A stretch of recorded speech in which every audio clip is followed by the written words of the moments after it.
Ce dont je parle aujourd'hui, je ne sais pas si on en parle assez, ou en tout cas avec un langage tel que je vais le présenter ici, dans le rapport à Dieu, qui consiste quelque part à devenir comme Dieu. Dans le christianisme spécifiquement, ici, ce à quoi je fais référence, c'est que on le sait très bien que l'expérience du pouvoir ou de la puissance salvatrice qui a été, disons, déverrouillée à la croix, cette puissance opère en nous par le biais d'une relation avec Dieu. Donc, c'est-à-dire que la transformation qu'on vit se passe dans la dynamique relationnelle. Et je vais expliquer ce que je veux dire par là. C'est-à-dire que quand tu es en relation avec quelqu'un, ce qui se passe, c'est qu'il y a une interaction. Okay? Qui dit interaction signifie que vous venez tous les deux avec vos caractéristiques, vos attributs, vos propriétés, ce qui fait de vous ce que vous êtes, et vous interagissez l'un avec l'autre. Okay? Donc il y a un contexte de rapport, ou une variété de contextes de rapport, contextualisé par ce que vous êtes aussi, ok, et sous-contextualisé par les les variétés de modes d'expression. Donc, c'est-à-dire deux humains. Ça, c'est le contexte d'abord. Donc, c'est humano-contextuel. Et ensuite, par exemple, peut-être que vous êtes en train de juste parler d'idées. Donc, ça, c'est le sous-contexte. Peut-être que vous êtes en train de rigoler ensemble. Ça, c'est un autre contexte. Peut-être que vous êtes en train de, je sais pas, vous apprendre des choses, que vous êtes en train de faites l'amour, par exemple. C'est un autre contexte. Donc, c'est-à-dire qu'il y a une variété de manières dont une relation peut opérer. Une variété de types de relations aussi. Relations amoureuses, amicales, parentales. You get the point. Donc, ce que ça veut dire, c'est qu'il y a un mouvement de part et d'autre. OK? Et donc, vous injectez chacun dans l'autre. Et cette injection opère transformation, opère, a un effet, a des conséquences. Et donc, même une relation peut mal se passer quand, par exemple, ce que l'un injecte dans l'autre, l'autre n'aime pas, l'apprécie pas. OK? Et l'autre peut le renvoyer aussi de manière à essayer de répondre avec la même, on va dire, la même texture, donc quelque chose qui serait aussi avec la tentative de causer du tort. You get the point. Je n'ai pas envie j'ai tendance à surexpliquer les choses. Je sais pas pourquoi. Bref. I hope you get the point. Et du coup, le point ici que j'essaie d'apporter, c'est quoi? C'est que dans le rapport avec Dieu, c'est pareil. En fait, ce que tu es s'injecte en lui, ce qu'il est s'injecte en toi. Ce que tu es s'injecte en lui dans le sens où quand tu rentres dans le rapport avec Dieu, vu que Christ a pris tes péchés, tu dois expérimenter le transfert de son identité en toi continuellement. OK? Parce que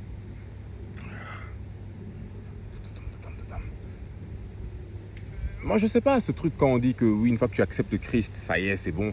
I kinda don't know si c'est comme ça que ça se passe. Moi, je crois que le pouvoir... en fait, ce qui se passe, c'est que tu expérimentes un changement continuel qui passe par le biais de la guérison. Okay, donc, dans le sens où il y a une transformation qui s'opère à l'intérieur de toi, qui est de l'ordre d'une sorte de guérison de ton cœur, de sorte à ce que tu puisses accueillir l'amour de Dieu, donc que tu puisses participer à la relation qu'il y a entre le Fils et le Père. Okay, donc, tu rentres dans ce rapport trinitaire-là. Et donc, moi, je ne sais pas trop. Il y a beaucoup de gens qui disent cette phrase de ouais, « il suffit que tu acceptes Jésus-Christ comme Seigneur et ça a été sauvé ». I don't know. Moi, ce que je vis, c'est que c'est une transformation continuelle et une guérison, en fait. C'est une guérison dans mon habilité à être en relation avec Dieu. Parce que le péché est venu inhiber ma relation avec Dieu. Ça signifie que j'ai injecté plein de choses en Dieu qui sont...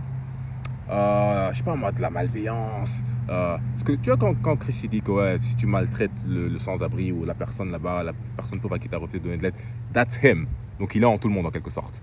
Et donc j'ai injecté en Dieu une variété de choses assez toxiques dans ma manière d'être en relation avec les autres, tout simplement. Tout le monde a fait ça. So the point here is, c'est que maintenant, dans le rapport avec Dieu, ok, comment dire ça proprement? Lorsque tu rentres en relation avec Dieu, ce qu'il est s'injecte en toi. Okay, donc, c'est pour ça qu'on parle d'une paix qui surpasse toute sa connaissance, l'amour, la joie, toutes ces choses-là qui font partie de l'être-té naturel de Dieu, qui est un être dans l'état le plus élevé possible. Okay? Quantité infinie, qualité infinie et éternelle, tu vois, au summum, parfait. On commence à recevoir des doses de ça, en fait, tu vois. Et donc, ce que Dieu est ça t'injecte, ce que tu es, ça l'injecte. C'est comme exactement ce qui s'est passé à la croix. Donc il réabsorbe, hein, il absorbe tes péchés, en fait. Et il transmute ça. Il transmute ça. Et c'est ça qui se passe dans le rapport avec Dieu. Donc on est censé devenir comme Dieu. Littéralement, on devient comme Dieu. Ok, on apprend à être comme Dieu. C'est ça le but du chrétien, c'est d'apprendre à être comme Dieu.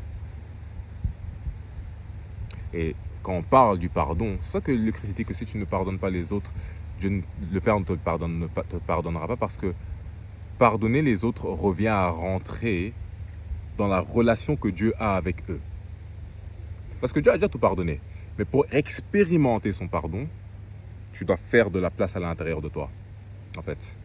Et tant que tu n'as pas pardonné autrui, c'est qu'il y a quelque chose qui occupe la place. Il y a une histoire que tu te racontes, que tu maintiens, à laquelle tu es accroché. Tu vois, peut-être que tu te vois comme une victime dans la situation, peut-être que tu as identifié la personne, tu l'as mis dans une certaine case, une certaine identité, mais toute personne est plus que ce qu'on croit, en fait, tu vois. Jamais on voit les gens dans des contextes, il y a un background, il y a un arrière-plan d'histoire derrière chaque personne, tu vois. Et donc, oui, certes, c'est pas pour excuser totalement ce qu'une personne peut faire devant toi, mais juste que tu ne peux pas réduire une personne à un événement en face de toi, quoi, tu vois. On ne peut pas faire ça. Ni toi, on ne peut pas le faire avec toi non plus. You know what I mean, hein? Donc, ce dont je te dis, hein, j'essaie de pratiquer ça. I'm not speaking from a place of, voilà la personne qui a conquéri son être intérieur, je suis en... je galère avec mon ego, constamment, tous les jours. Mais voilà. Il faut faire de la place à l'intérieur de nous pour que Dieu...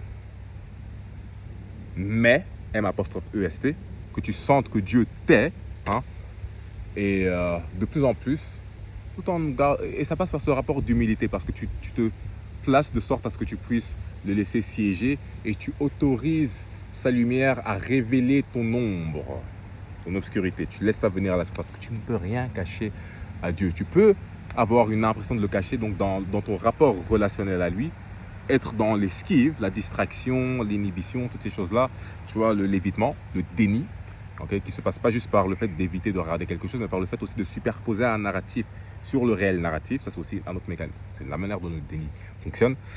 Where was I going with that? Ouais, donc on peut avoir cette impression de se cacher auprès de Dieu, mais ça ne marche pas. Et donc, en fait, on doit clarifier notre conscience, se regarder aussi, de manière aussi transparente que possible, et venir avec Dieu avec toutes nos vulnérabilités, nos peurs. Et c'est dur à faire ça. C'est vraiment dur. C'est très dur d'être humble. Tout le monde se croit humble. C'est dur. C'est le truc le plus dur. C'est la vertu la plus difficile à avoir, parce que c'est la vertu qui est un trampoline à d'autres vertus. Au plus tu descends dans l'humilité, ça te propulse en l'air en termes de vertu, en fait, tu vois. Ça apporte de l'authenticité, une capacité à être vulnérable, à être réel, honnête, sincère, à te présenter aussi réellement que possible en face des autres, tu vois, à réduire ton besoin d'essayer de t'imposer, d'impressionner, de faire croire aux autres que tu es quelqu'un que tu n'es pas actuellement. Ça décharge toute cette tension interne qui nous donne envie de paraître, en fait.